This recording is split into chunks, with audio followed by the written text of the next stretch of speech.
Coach wants it to be a vertical passing game. How do you get that back after Temple? Yeah, I think just by Temple played, we were a little more underneath and stuff like that. We were just going to open the playbook back up to stuff we know how to do it and let it fly. And that's kind of the mentality. Excuse me. Coming into this week, what we were talking about earlier in the meetings and showed up at practice today. So just going to open it all up and let it fly. Coach also said that because you guys got up early on these other teams, you left a lot of stuff on the table. How good is to have that in your back pocket now going when you're taking a real step up in class this week? Yeah, I mean, we were facing a better opponent. We still have a lot of stuff in our back pocket.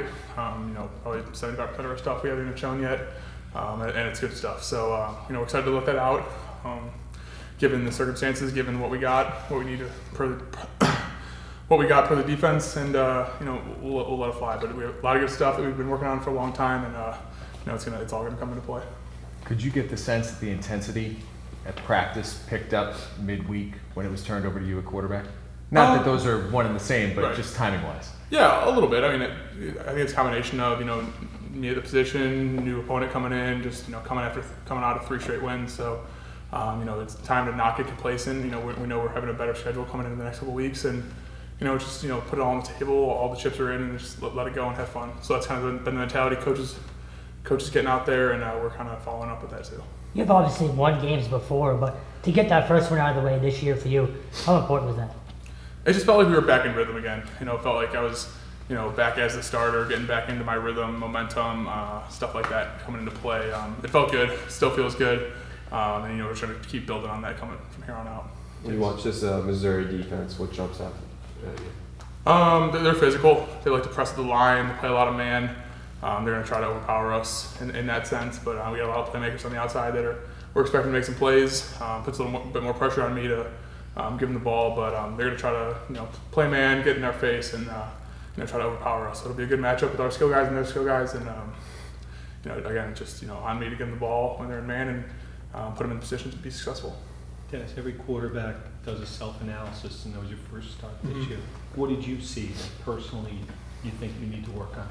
I think I came out, pretty strong, and then got a little frustrated towards the middle of the game. I think, just understanding that it's a long game, and there's gonna be drives where we stall out. There's gonna be plays that I don't make all of them. So I think just realizing the game, it's a long game. I'm not gonna make every play, and in the end we won the game, so that's all that matters. But I'd like to see myself, be a little more composed. But could have been first game jitters, could have been whatever. But I felt good, felt strong, and it's just realizing that the game's long and stuff happens throughout the game. Anyway, was it helpful to have a smooth win like that? You got minus 28-3. You guys had it the whole way just to get your feet wet and just kind of lead into Missouri now. Yeah, I mean, it was definitely better to get the win, by a large margin than have a stressful game where it was close. But it helps either way. Whether we were up by a lot or down by a lot, it's still the game, and it's still getting into the routine and getting the signals from the sideline, calling in the huddle. There's a lot of stuff like that. I really haven't gotten in the last couple of weeks. You get a lot during camp. But it's just like little stuff like that you don't really realize, is the play flipped, is it not flipped, is it this number or that number, and it's just like getting into the routine and getting into the swing of things that it's a little more difficult to get your feet wet in that sense. Zion said Dennis knows how to buy himself a half a second just with upstairs. Is that something that's instinctual, or do you actually look at film and different ways to step in a pocket and stuff like that?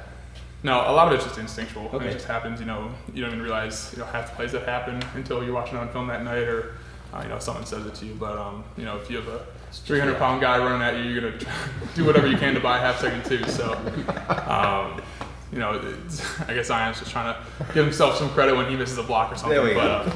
But it's good. No, it's just instinctual. It's not really much you can see on film. But Dennis, I know you guys are focused on yourselves right now, but I wanted to ask about Anthony Brown. Obviously, I assume you guys are close. Yeah.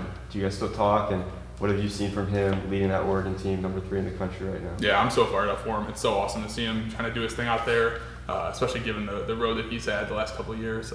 He deserves it. He's worked his butt off, battled through some tough injuries, and we shoot texts back and forth before every week. And obviously, beat Ohio State the other week, which is I'm from Ohio, so it was a big win for him. And I was fired up that he was able to smack him around a little bit. But he's doing great. He loves it out there. I'm happy for him, and trying to bounce ideas off each other and just help each other out as much as we can. But no, I'm pumped for him. I'm fired up. He deserves it.